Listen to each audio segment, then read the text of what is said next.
Hello everyone, this is Neha Singh from Resonance Bhopal welcoming you all to this session. So what's new about this session? We are going to practice previous year question paper of English related to class 10th. It is very important as you all know. Why? Because only 2 months are left. सिर्फ 2 महीने बचे हैं आपके exam के लिए. तो सिर्फ blindly पढ़ते जाना किताब से काफ़ी नहीं है. हमें ये जानना चाहिए कि अप्रोच क्या है क्वेश्चन पेपर की, और उसे जानने के लिए सबसे इम्पॉर्टेंट है प्रीवियस ईयर क्वेश्चन को सॉल्व करना.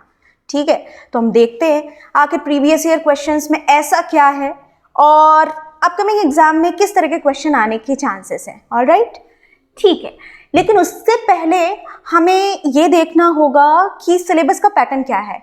मुझे ऐसा लगता है कि आप लोग ऑलरेडी अवेयर हो कि इंग्लिश के एग्जाम का सिलेबस क्या होता है, पैटर्न क्या होता है, फिर भी एक क्विक रिव्यू हम देख लेंगे. So the question paper will be divided in 3 parts, that is section A, B and C. In section A, there will be reading skills question, reading comprehension या unseen passage, जो आप हर साल English के paper में जब start करते हो English के पेपर्स को तो इसी से रिलेटेड क्वेश्चंस होते हैं. That is reading comprehension. कितने मार्क्स के क्वेश्चन होंगे? 20 मार्क्स के क्वेश्चन होंगे. 20 मार्क्स के क्यों होंगे? क्योंकि यहाँ पे 2 रीडिंग कॉम्प्रहेंशंस आने वाले हैं. ठीक है, एक तो पहला होगा डिस्कर्सिव और दूसरा होगा फैक्चुअल. ठीक है, तो 10 मार्क्स के डिवाइडेड क्वेश्चंस होंगे और 10 मार्क्स के क्वेश्चन में कुछ ऑब्जेक्टिव्स हो सकते हैं और कुछ सब्जेक्टिव होंगे. वो हम डिस्कस करेंगे जब हम प्रीवियस ईयर क्वेश्चन डिस्कस करेंगे. ठीक है, और दूसरा सेक्शन है हमारा section B, that is writing skill with grammar. तो कॉमन सेंस की बात है कि 10 मार्क्स की राइटिंग स्किल और 10 मार्क्स की grammar, that's all. Then last but not least section C, that is language through literature. तो लिटरेचर की हमारे पास 2 बुक हैं, that is first flight and footprint without feet. इसमें जितने भी पोएट्रीज और प्रोज आपने साल भर प्रिपेयर किया है उससे related questions you have to answer. ठीक है, तो टोटल कितने मार्क्स हो गए हमारे? 80 मार्क्स. ठीक है, तो 80 मार्क्स को फेच करना will not be easy in 2024. अब मैं डरा नहीं रही हूँ आपको, ठीक है, मैं डरा नहीं रही हूँ आपको, लेकिन आपको ये समझना होगा कि पिछले जितने भी साल से आप इंग्लिश का पेपर देखते आ रहे हो, जो लेवल आपने, जो स्टैंडर्ड आपने अपने दिमाग में सेट किया था और देखते आ रहे हो, उससे शायद तक इसका लेवल थोड़ा सा अपडेटेड होगा. ये मैं कैसे कह सकती हूँ? ये मैं ऐसे कह सकती हूँ क्योंकि हर साल सैम्पल पेपर रिलीज करता है CBSE. ठीक है, तो ताकि आपको एक आइडिया लग जाए कि कैसा पेपर होगा, तो वो भी हम डिस्कस करेंगे. But we need to compare that how many questions और what was the level of questions was coming in previous year. ठीक है, तो हम एक एक करके ईयर बाय ईयर चलेंगे. इससे क्वेश्चन की प्रैक्टिस भी होगी और आपको जानने को भी मिलेगा कि एक क्वेश्चन का पैटर्न क्या है, अप्रोच क्या है CBSE का आपसे सवालों को पूछने का. तभी तो पता चलेगा कि किस तरह के आंसर्स लिखने हैं. ठीक है, so okay, we will begin. So here we go. Reading comprehension 2023 का प्रीवियस ईयर क्वेश्चन हम सॉल्व करने वाले हैं. ठीक है, आपको आइडिया लग जाएगा कि पेपर का स्टैंडर्ड क्या है. सो you must be wondering that where is the passage. So passage I have attached as a PDF in the description. ठीक है, तो आप पैसेज इस क्वेश्चन को सॉल्व करने से पहले देख लेना उस पैसेज के में है क्या. तो overall that passage is related to hiking से रिलेटेड है वो पैसेज. अब आपने हमेशा से सुना होगा कि रीडिंग कॉम्प्रहेंशन या अनसीन पैसेज को सॉल्व करने से पहले आप क्वेश्चन को पहले पढ़ो और फिर पैसेज पढ़ो, है ना. ठीक है, क्वेश्चन को पहले पढ़ के आप फिर पैसेज से आंसर फाइंड आउट करते थे, लेकिन मैं ऐसा नहीं कहूँगी. You will be having 15 minutes. आपको 15 मिनट पहले ही क्वेश्चन पेपर मिल जाएगा. ठीक है, तो उस 15 मिनट में आप क्वेश्चन पेपर में स्पेशली रीडिंग कॉम्प्रहेंशन को एक बार स्किमिंग कर लेना. स्किमिंग का मतलब है जल्दी से देख लेना कि आखिर मेन आइडिया क्या है, सेंट्रल आइडिया क्या है, या पैसेज है किस बारे में. इतना तो आपको आइडिया लग जाना चाहिए. Do not jump directly into the question. ठीक है, आप क्वेश्चन पे जंप तो करोगे, मैं नहीं कह रही हूँ सवाल नहीं कर पाओगे, लेकिन टाइम वेस्ट होगा. तो 15 मिनट्स में 15 मिनट्स जो आपको मिलेंगे आपके एग्जाम स्टार्ट होने से पहले, उसमें क्वेश्चन पेपर रीड करने के लिए जो टाइम मिलेगा उसमें आप रीडिंग कॉम्प्रहेंशन को एटलीस्ट 5 मिनट में एक बार स्किमिंग कर लो, जल्दी से देख लो, ठीक है। तो यहाँ पे जो क्वेश्चंस मैं लिखवा रही हूँ ये प्रीवियस ईयर क्वेश्चन 2023 है, 2023 में जो पेपर आया था उसमें रीडिंग कॉम्प्रहेंशन का क्वेश्चन है, ठीक है। तो बेटा पैसेज है ये हाइकिंग के बारे में, ठीक है, हाइकिंग के बारे में पैसेज है। सबको हाइकिंग पसंद है, ठीक है, माउंटेन्स में आप घूमने जाते हो, रिक्रिएशनल एक्टिविटीज करते हो, हाइकिंग भी उसका एक पार्ट है। तो हाइकिंग के बारे में ये पूरा पैसेज है, ठीक है। तो हाइकिंग ओवरऑल सबको पता है एक एक्टिविटी है, फन एक्टिविटी भी है। आप वेकेशंस में जाते हो तो हाइकिंग करते हो, अच्छा लगता है हाइकिंग करना सबको। लेकिन ये जो पैसेज है ये 6 पार्ट में डिवाइडेड है, तो थकना नहीं है हमें पैसेज पढ़ के, एक एक पॉइंट को ध्यान से नहीं पढ़ना है, ठीक है। एक बार स्किमिंग करना है, उसके बाद सीधा क्वेश्चन पढ़ना है, ठीक है। तो मैंने आपको एक आइडिया दे दिया है कि ये पैसेज है किस बारे में। ये पैसेज है हाइकिंग के बारे में। थोड़ा सा आइडिया दूंगी कि पहले पैसेज में है क्या, सारे पैराग्राफ में किस बारे में हाइकिंग के बारे में बात की गई है। Before beginning the question do read the passage. Passage will be divided into 6 paragraph. हर एक पैराग्राफ में एक ही टॉपिक के बारे में बात की गई होगी, लेकिन बातों में थोड़ा सा डिफरेंस होगा, ठीक है। हाइकिंग के बारे में ये पूरा पैसेज है। तो शुरुआत में जो पहला पैराग्राफ है उसमें ये बात की गई है कि व्हाई हाइकिंग इज़ प्रेफरेबल, ठीक है। हम वेकेशन में हाइकिंग पे जाना या इस तरह की एक्टिविटीज़ में जाना क्यों पसंद करते हैं।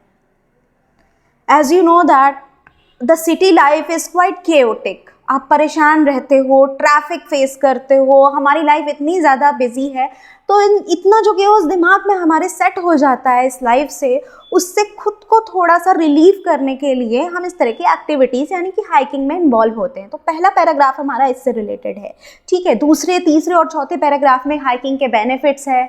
If you go to hiking how will you feel, आपको महसूस कैसा होगा, नेचर से आप कनेक्ट करोगे। तो ऐसी बहुत सारी बातें आपके पूरे पैसेज में की गई हैं। You may read that passage before beginning the you may read that passage before the discussion, ठीक है। आप उस पैसेज को पहले पढ़ सकते हो इस क्वेश्चन आंसर्स के डिस्कशन के पहले, so that you can relate with the answers, ठीक है। चलो, we will begin with the question number 1. There will be total 10 question. 10 questions होंगे बेटा, एक एक मार्क्स के हो सकते हैं, ठीक है। एक एक मार्क्स के एक एक क्वेश्चन होंगे। And there will be some objective question and there will be few subjective question. Number 1, to go out for a walking tour is, ठीक है। walking tour पे जाना क्या होता है, तो आपको भी पता है क्या होता है। आप ऑप्शन पढ़ोगे तो ऑटोमेटिकली समझ में आ जाएगा कि इसका आंसर जाना चाहिए टू हाइक। क्यों आंसर टू हाइक क्यों होना चाहिए? फटाफट से पहले पैराग्राफ में आप जाओगे एज यूजुअल और वहां पे आपको डायरेक्टली एक सेंटेंस में आंसर मिल जाएगा। See the second line, once we leave the crowded streets of the city and go out for a walking tour away from the mad world we really feel free.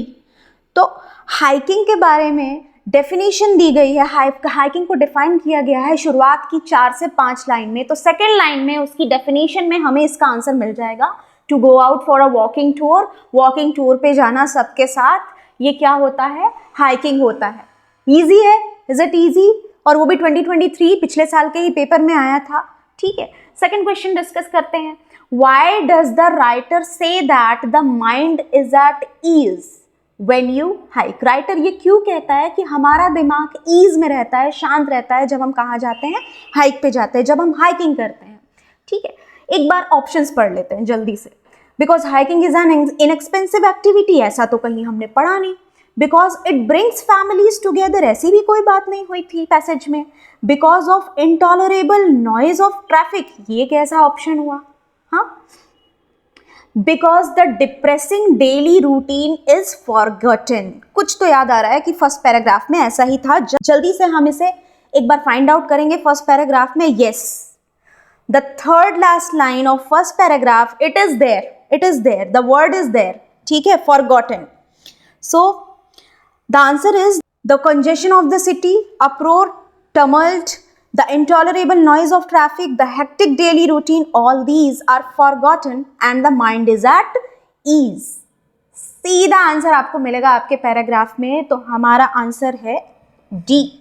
ठीक है, and the answer for the first question is to hike. बहुत आसान था till 2023 to find out every answers. ठीक है, just to make you aware कि इस तरह के क्वेश्चन अभी 2023 तक थे. इसके बाद जो हम रीडिंग कॉम्प्रहेंशन डिस्कस करेंगे, stay tuned and do watch it also. ठीक है, पहले हम इससे प्रैक्टिस करेंगे, साथ साथ आप पैसेज को ज़रूर ओपन करके रखना. ठीक है. So in question number 3 you have to complete the following with a phrase. ठीक है, तो अगला जो सेंटेंस है उसमें कोई तो फ्रेज मिसिंग है और उसे आपको फाइंड आउट करना है पैराग्राफ 2 से. तो पैराग्राफ 2 अगर आप देखोगे तो इसमें एक लाइन आएगी, the various sound of nature acquire. ठीक है बेटा, थर्ड लाइन में, in second paragraph in the third line it is written directly, the various sound of nature acquire. Acquire what? Acquire a new meaning and significance to us. Directly ये पूरा का पूरा phrase इस phrase के साथ second paragraph में mention है, तो हमारा आंसर हमें इजीली मिल जाता है. Question number 4, infer one reason for the following based on the information in para 2. Statement है एक हमारा, a connect is establish between us and nature. ये पैराग्राफ 2 में जो स्टेटमेंट लिखा हुआ है उसका रीजन आपको बताना है अपना ओपिनियन देकर. ठीक है, यहाँ पे आप कॉपी पेस्ट नहीं करोगे जब आपसे रीजन पूछ लिया जाए. अ connect is establish between us and nature. हमारे और नेचर के बीच में एक कनेक्शन एस्टैब्लिश होता है. और क्यों होता है, कैसे होता है, हमने इस चैप्टर में देखा है थ्रू हाइकिंग. ठीक है, हाइकिंग करके, तो हाइकिंग करने से या इस तरह से अपने आप को नेचर से कनेक्ट करके हम क्या कर सकते हैं, हम कर सकते हैं अपने और नेचर के बीच में एक कनेक्शन एस्टैब्लिश. आंसर क्या हो सकता है आपका, the beauty of nature gives us immense pleasure. क्यों? जो नेचर की ब्यूटी है हमें उससे ही तो बहुत अच्छा लगता है, हम बहुत अच्छा फील करते हैं. क्यों? नेचर की बहुत, हम सभी जब भी नेचर के बीच में होते हैं हमें फीलिंग बहुत अच्छी आती है, हम फ्रेश फील करते हैं. सिटी की जो केओटिक लाइफ है उससे थोड़ा हम हट जाते हैं, हमें बहुत शांति मिलती है. ठीक है, so if I want to if we need to conclude it in English, we can say that the beauty of nature gives us immense pleasure and we feel connected with the nature. तो overall सिर्फ एक statement देना है एक line का, क्योंकि 1 marks का question है सिर्फ. The beauty of nature gives us immense pleasure. So question number 5, complete the following analogy correctly with a word from para 2. तो analogy का मतलब कुछ वर्ड है, अरोमा रिलेटेड है नेक्स्ट वर्ड से. ठीक है, नेक्स्ट वर्ड अरोमा से रिलेटेड क्या है, कुकिंग. ठीक है, खाना बनाते तो उससे अरोमा मिलता है हमें. ठीक है, aroma, then cooking, then fragrance, then there will be fill in the blanks. ठीक है, आपको ब्लैंक को फिल करना पड़ेगा और इस एनालॉजी को कंप्लीट करना पड़ेगा. अरोमा से कुकिंग बनता है. ठीक है, या कुकिंग करते हैं तो अरोमा हमें उससे मिलता है. फ्रेग्रेंस है तो इससे रिलेटेड कोई वर्ड, थोड़ी सी रीजनिंग और कॉमन सेंस हमें यूज करना पड़ेगा. फ्रेग्रेंस, खुशबू किससे आएगी, तो पैराग्राफ 2 में हमें ये वर्ड मिलेगा फ्लावर्स. ठीक है, तो बहुत कॉमन सेंस और थोड़ा सा माइन्यूट रीजनिंग लगा के आप आंसर फाइंड आउट कर सकते हो. ठीक है, moving forward to our next question, that is question number 6. Question की अगर हम बात करें तो इसमें ये पूछा जा रहा है कि एक रीजन बताना है. Give one reason why it is a pleasure to hike in mountains than in plains. Mountain से ज़्यादा प्लेन से ज़्यादा माउंटेन में हाइक करने में हमें ज़्यादा मज़ा क्यों आता है? तो क्यों आता है? Because observation is sharpened, because of the excitement of climbing up and adventure of coming up. हमने एक बार स्किमिंग करके सारे ऑप्शन जल्दी पढ़ लिए. अब पैराग्राफ 3 में, पिछले अगर क्वेश्चन में हमने देखा हो तो सेकंड पैराग्राफ तक हमें सारे आंसर मिल रहे थे. इसका आंसर हमें मिलेगा पैराग्राफ 3 में डायरेक्टली. ठीक है, डायरेक्ट आंसर दिया हुआ है. एक बार हम देख लेंगे कैसे आंसर दिया गया है पैराग्राफ 3 में. Yes, in the mid of the paragraph it is there. The excitement of climbing up to the top of hill, the adventure of coming down through the slope. ठीक है. We have leisure to stand to walk.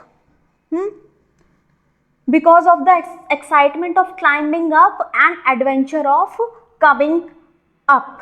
ठीक है. तो ये रहा हमारा answer. Direct answer है. Reason already आपका पैराग्राफ 3 में मेंशन है. Now moving forward towards 7th question. Hiking gives the brain the rest it needs because. तो अगर हम बाकी के पैराग्राफ्स को पढ़ेंगे स्किमिंग करते हुए जल्दी जल्दी, तो आपको क्या करना है, एक वर्ड यानी कि ब्रेन ढूंढ लिया हमने. ठीक है, ब्रेन. अब जल्दी से स्किमिंग करते हुए इस वर्ड को फाइंड आउट करने की कोशिश करना आप, तो आपको ये 5th पैराग्राफ में मिल जाएगा. ठीक है. And there will be the answer. There will be the answer that hiking gives the brain the rest it needs because it is one of the healthiest sports. Paragraph 5th का सबसे पहला sentence already यही लिखा हुआ है. Hiking is the one of the healthiest sport. ठीक है, hiking क्या है, सबसे हेल्दी स्पोर्ट्स है. ठीक है. So in 8th question we have to list out 2 examples. 2 example हमें देने हैं लेकिन अपनी ऑब्जर्वेशन के. ठीक है. List any 2 examples of minute observation you make while on a hike. जब हम हाइकिंग पे जाते हैं तो हम ऐसा क्या ऑब्जर्व करते हैं, वहाँ आसपास हमें कैसा लगता है, क्या कुछ अलग हमें फील होता है, उसी के बारे में लिखना है. ठीक है. तो अपना दिमाग नहीं लगाना है, आपको कॉमन सेंस लगाना है कि हाइकिंग पे जाएंगे तो हम एक नेचुरल प्लेस पे जाएंगे तो वहाँ क्या क्या चीज़ें नेचुरली अवेलेबल होंगी. बर्ड्स होंगे, एनिमल्स होंगे, ट्रीज होंगी, यही सब कुछ होगा. ठीक है. So you can formulate your answer by writing the 2 examples of minute observation I make while on a hike. तो अपना एक जो इंट्रोडक्टरी स्टेटमेंट होता है, even if the question is for 1 marks, do not forget to give it. ठीक है. अपना introductory statement आप हर क्वेश्चन में, खासकर सब्जेक्टिव क्वेश्चन में, आपको देना मस्ट है. So the first point will be I notice the variety of birds where I go for a hike. तो एज आई टोल्ड यू, कहीं भी हम जहाँ हाइकिंग पे जाते हैं, नेचुरल प्लेस पे जाते हैं, तो वहाँ पे सबसे कॉमन चीज़ हमें देखने को क्या मिलेगी, variety of birds. I notice how my companions behaviour change in extreme exhaustion. और हाइकिंग पे जाएंगे, अपने फ्रेंड्स के साथ जाएंगे या अकेले जाएंगे. अगर मैंने अपनी तरफ से लिखा है कि अगर मैं अपने कंपेनियंस या साथ में जो लोग जा रहे हैं उनके बिहेवियर को मैं ऑब्जर्व करती हूँ कि कैसे वो चेंज होता है. हम वहाँ पे एक्सट्रीम एग्जॉशन में भी क्या रहते हैं, काफ़ी एनर्जेटिक रहते हैं. ठीक है. So I notice how my companions behaviour change in extreme exhaustion. इतना ज़्यादा थक जाने पर भी, एग्जॉस्ट होने पर भी मेरे जो कंपेनियन हैं, साथ में हैं, उनका बिहेवियर कैसे चेंज होता है, ये भी मैंने ऑब्जर्व किया हाइकिंग में जाने के बाद. तो ज़रूरी नहीं है कि सारे क्वेश्चन डायरेक्टली पैसेज से होंगे, कुछ एनालिटिकल भी हो सकते हैं. So do not try to just copy and paste always. Next question, that is question number 9. Supply 1 point to justify the following. एक पॉइंट देना है, एक पॉइंट बताना है और इस स्टेटमेंट को जस्टिफाई करना है. That is hiking gives us a feeling of unlimited joy. Last paragraph में इसका आंसर है, that why hiking gives us a feeling of unlimited joy. Hiking करने से अनलिमिटेड जॉय, हमें बहुत मज़ा क्यों आता है. ठीक है. तो अगर आप लास्ट पैराग्राफ ध्यान से पढ़ोगे तो उसमें लिखा हुआ है ना, बिगनिंग स्टेटमेंट आपका होगा as given in the passage. ठीक है, बिगनिंग स्टेटमेंट होना चाहिए. आप डायरेक्ट कहीं से भी मत स्टार्ट कर देना आंसर लिखना. So our last paragraph says the fresh air, beautiful mountains, majestic trees, chirping sound of birds makes one mind and soul at peace with a nature. ठीक है. ध्यान से देखोगे लास्ट पैराग्राफ में तो इसका आंसर लिखा हुआ है. इस बात को हम जस्टिफाई का करने का मतलब होता है किसी बात को प्रूव करना, फर्दर स्टेटमेंट देके. Hiking gives us a feeling of unlimited joy. Yes, it does gives a feeling of unlimited joy. Why? क्यों? Because with hiking one gets exposure to fresh air, beautiful mountains, क्योंकि हमें hiking में जाने से क्या feel होता है, fresh air हमें मिलती है, बहुत सुंदर सुंदर माउंटेन्स देखने को मिलते हैं, मैजेस्टिक ट्रीज, बड़े बड़े ट्रीज है ना, नॉर्मल जो हमें सिटीज़ में देखने को नहीं मिलते, making one's mind and soul at peace with nature, therefore it brings a sense of unlimited joy. ठीक है, तो काफ़ी पीसफुल हमें वहाँ फील होता है, इसीलिए तो हमें बहुत मज़ा आता है, that is unlimited Joy. All right, this is question number, we are done with question number 9. So in question number 10, the question says we have to substitute the word. एक word यानी कि लीव विद जॉय एक phrase है, हमें इसे substitute करना है किसी और वर्ड से, यानी कि हमें पता होना चाहिए सिनोनिम इस वर्ड का। तो देख लेते हैं ये वर्ड किस कॉन्टेक्स्ट में पैसेज में यूज हुआ है। The feeling of unlimited freedom makes our heart leap with joy, makes our heart leap with joy. ठीक है, तो अनलिमिटेड फ्रीडम से हम क्या हो जाते हैं, बहुत ज़्यादा खुश हो जाते हैं, बहुत ज़्यादा प्रसन्न हो जाते हैं। ठीक है, तो लीप विथ जॉय इस पूरे फ्रेज को हम किस वर्ड से सब्स्टिट्यूट कर सकते हैं, यानी कि इसकी जगह पे पैसेज में जो ये फ्रेज यूज हुआ है इसकी जगह पे हम ऐसा दूसरा कौन सा वर्ड यूज कर सकते हैं, और ये पैसेज में नहीं है। ठीक है, इससे आपकी वर्ड पावर को चेक करने के लिए, वो कैप को चेक करने के लिए CBSE ऐसे क्वेश्चन पूछ सकता है।